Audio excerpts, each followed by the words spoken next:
ছবি নিয়া ঘটক বেটায় তালুকদারকে দিল, সবাই দেখে জমেলারে পছন্দ করিল।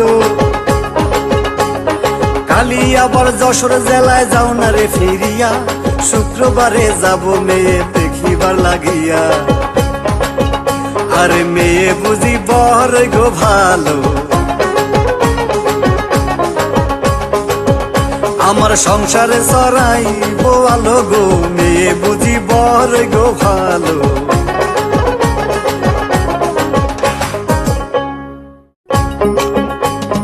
তাড়াতাড়ি জমেলারে আনিল সাজিয়া, ধীরে ধীরে বাংলো ঘরের দিকে যায় চলিয়া। এমন সাজে সাজলো সুন্দরী জমেলায়, আসমানের ওই চন্দ্র যেন নামলো দুনিয়ায়।